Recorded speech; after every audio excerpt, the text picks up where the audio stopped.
Radiology of choroidal detachment. Hello everyone. In this video, we'll discuss choroidal detachment is an ocular condition that can threaten vision. We'll go through its definition, causes, symptoms, clinical features, and radiological findings. 1. Definition. Choroidal detachment, also called suprachoroidal effusion or suprachoroidal hemorrhage, depending on content, is the separation of the choroid from the sclera caused by accumulation of fluid or blood in the suprachoroidal space. It can be serous effusion or hemorrhagic. 2. Causes or etiologies.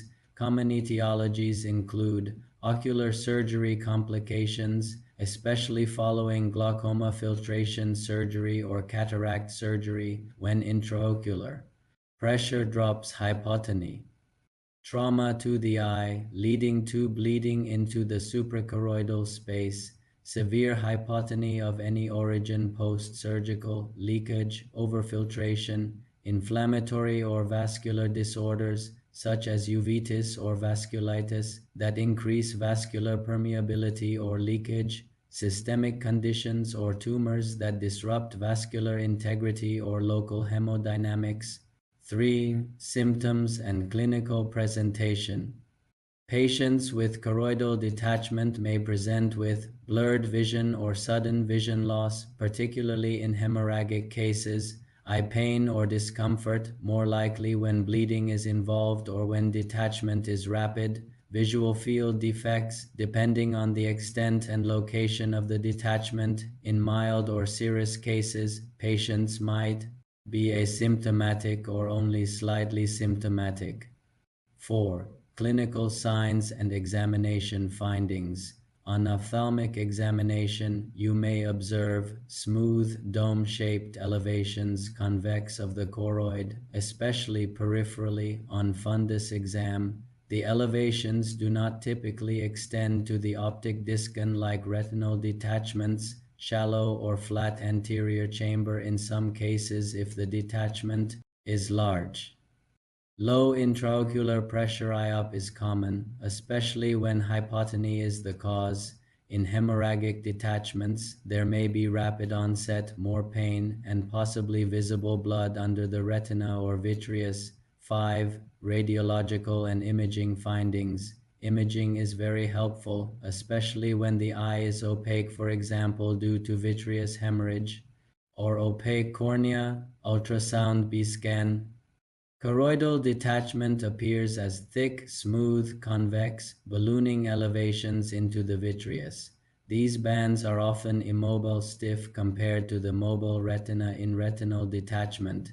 They terminate at vortex vein exit sites and usually do not cross over the optic disc.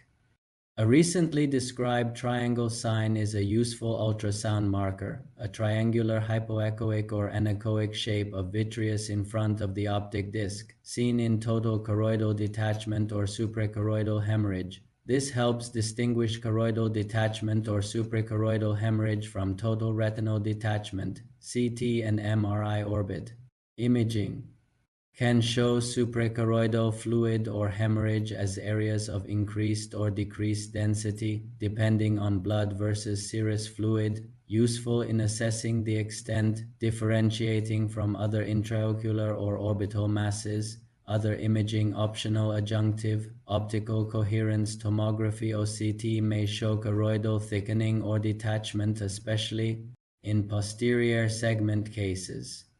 6. Differential diagnosis and distinguishing from retinal detachment. Key points to differentiate. Retinal detachment appears as a thin, mobile membrane that often crosses the optic disc and forms a V or funnel shape on ultrasound. Choroidal detachment, thicker, convex, immobile bands that end at vortex vein insertion sites and usually do not cross the disc.